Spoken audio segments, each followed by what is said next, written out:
Hi everybody, it's Christina Quick, the Tarot Biz Mentor here from the Profitable Psychic Divination and Business Academy.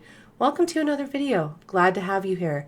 So today I'm going to talk about something that is actually one of my favorite things to talk about, one of my favorite topics, and that's going to be money mindset.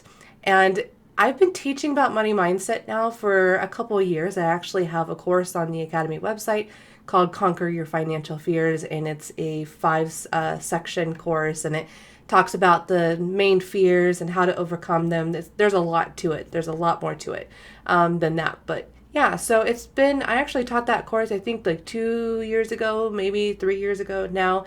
And I actually thought to myself, because I've had a lot of people messaging me and asking me about money mindset, right?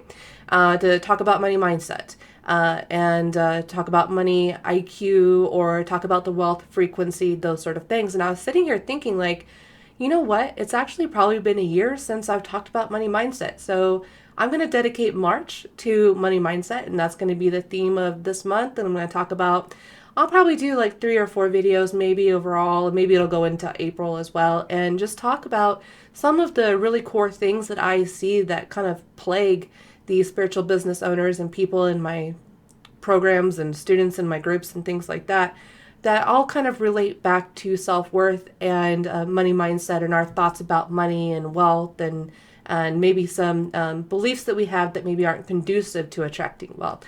So it's very exciting. I love talking about this topic a lot. I think it's very integral.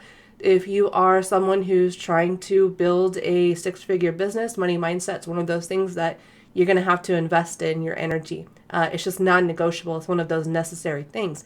So yeah, let's go. Let's just get into it. Let's do this. Today, we're actually going to be talking about the I can't afford it limiting belief, because this kind of comes up a lot. It comes up more often than not. And I think in the next video, we're going to talk about some different aspects to that. For example, one of the other things I really want to talk about is the limiting belief of my market is saturated, right? We see other people doing similar things to us, and we think that that void is already filled and that we can't do what's in our heart to do, and that's just not true. So that'll probably be the next video that I will release regarding money mindset and self-worth. But for today, we are going to talk about the I can't afford it limiting belief. Now, where do we start? So this is very, very deep, and it goes very, very deep, right? With a lot of us, and it comes from many, many different places. It could be something that's inherited ancestrally, something that our parents or authority figures in our lives modeled or said to us, and or it could be something that we've kind of learned ourselves through our experiences. And this is probably one of the hands down most common conversations I have with my students in my programs. Now, I have personally eradicated that I can't afford it limiting belief from my money mindset. It's gone. I worked very, very hard to get rid of it, to erase it out of my vocabulary. It simply just doesn't exist for me anymore. And that's kind of the attitude that you're going to have going forward. Even if you don't quite believe that yet, you can start with, this has to go, right? This just has to go. And we have to figure out a different way of perceiving the feeling, because it all ties to a feeling, right? It's not so much that these are real beliefs that we have. These are just things that we kind of parrot out because other people say it to us, or it's just like the easy thing to kind of say. And really, in this video, I want to help you address that feeling. Because if you can identify the feeling, then you can identify what it truly is. And the I can't afford it limiting belief is just kind of like a surface level symptom on that limiting belief. It actually goes much, much deeper than that. And I'm going to give you some tricks and tools and tips today, what you can do and different ways you can kind of think about that to help you get rid of this whole I can't afford it limiting belief that actually you might have. Now, here's the thing. When we say we can't afford it, what we're really saying is that we can't have something. And that feels bad. That doesn't feel good. That feels hopeless and helpless. And it feels like it's a division, right? It separates us from that thing and draws a line in the sand and says, that is not for me, right? And so we can look at money as the culprit of that. We can look at money as the villain in that sense and say that this is what is keeping me from that thing. And we both know, you and I know, as limitless beings, that that's simply not true. That we actually know that if we really, really want something, we'll move heaven and earth to get that thing. So think back to when you've manifested something that was, you thought at the time, impossible to manifest. It's something that you really, truly, deep down in your soul, your core, you know that you really wanted and needed. And so you made the impossible happen. Probably thinking back to certain scenarios where things that, it's funny how we kind of pick and choose what we say we can and can't afford. But I know that you have situations in your life. You have examples and experiences in your life where money, the idea that you can't afford it, was not an obstacle. And so when we think about that, what really manifested that thing that you thought was impossible? Was it really the money? And the answer is no. The money was just the exchange, right? The exchange for the other person. But what actually goes into money? Think about it for a second. So if you really think about it, it was really your focus and your tenacity and your intention that actually manifested that thing. And you had to manifest money in order to trade that money for that thing. But money is simply just a representative of time, time and effort, right? And so thinking back personally in my own personal experience, I remember trying to think back to the first real time that I can really remember and consciously think about how I did this was when I was in junior high. I really, really wanted a pair of Osiris skater shoes. They were very expensive. I lived with a single income mother who worked 6 days a week, 10, 12, 14, 16-hour days. And there was just no such thing as having fancy skater shoes. That just wasn't going to happen for me. My mom said, we can't afford this. And at the time, I kind of, it took me about a week. I kind of was angry and I said, okay, mom said I can't have this, so there's no way that I can have this.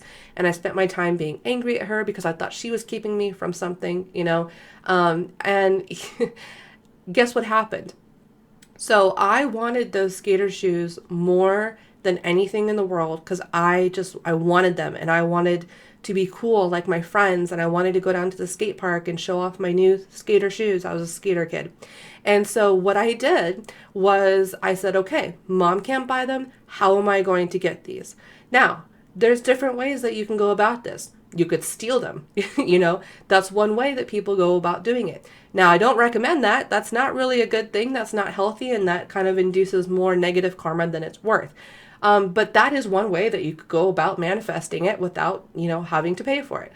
So I thought about that and I said, no, that's not right. That's not who I am. I'm not going to do that. So what I decided to do is I started to save. So what I would do is I would walk up and down Main Street and I would go into every single shop and offer to clean the shop. I'd vacuum and clean the windows and clean the counters for like $5.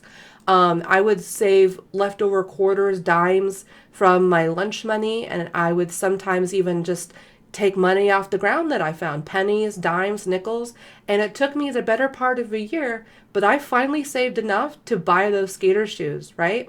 And so the money came from anywhere. It came from working for it, picking up free money, saving money, and maybe instead of going with the big, the ideal lunch that I really wanted, instead of getting the fancy, they had chicken wraps for $3 or $4, something like that. So instead of getting the good, healthy chicken wraps, a couple times a week, I would eat the crappy pizza, the cardboard pizza, and I would save a couple dollars on that. And that would be, I would put that money away in an envelope, and that's how I did it.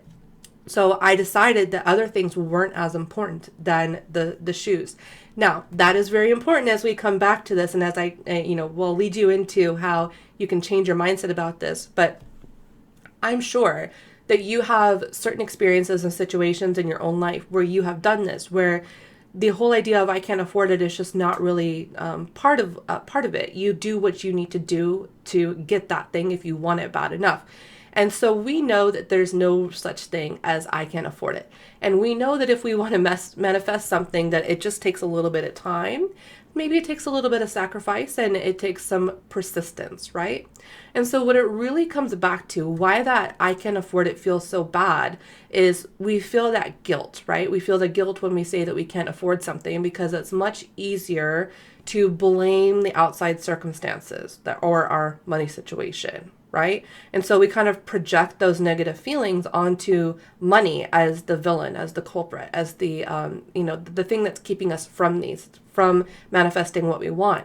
And that's wrong. If you want to develop your money mindset, you can't make money the villain. Money has to become your BFF, right?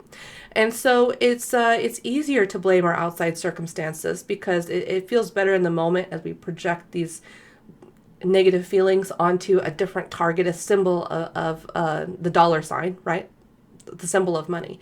And so my challenge for you today and going forward in your money mindset, and anytime you have the limiting belief of I can't afford it start creeping up and you want to say it and it becomes an urge, I really want you to stop. I really want you to not utter it. I want you to try to erase it from your vocabulary, eradicate it from your vocabulary, because it's simply not true. And you know it and I know it. And so we want to get rid of it in your vocabulary. So then if you stop saying it, then you will stop, bringing that into your energy, bringing it into your energy field.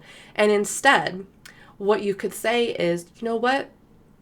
I'd really like to have this experience right now, but there are other things that I value more at the present moment. So I will come back to this later. If it is truly in my heart to manifest, and it is truly the divine's will, the universe will provide the means and the opportunity to make this happen. I just have to be patient and wait for it to arrive. Or if I don't want to be patient, then I need to get to work to figure out how to manifest this, right? Or more simply, you could simply say, I don't value this as much as I want other things, so I'm going to pass on this for right now. And even more simply, you could say, this is just not a priority for right now, right? And so when you do this simple money mindset shift, it will keep you out of that victim mode. It will keep you out of that separation between that division between you and money. It will keep you out of the external blame game. And I promise you that if you utilize this method, you will find that your energy doesn't lower as much. That when you're presented with these presently impossible but future potential situations, like I really want this, it's just not the right time because I don't value it enough to work hard for it, or I just simply don't value this right now. It's not as important to me as other things.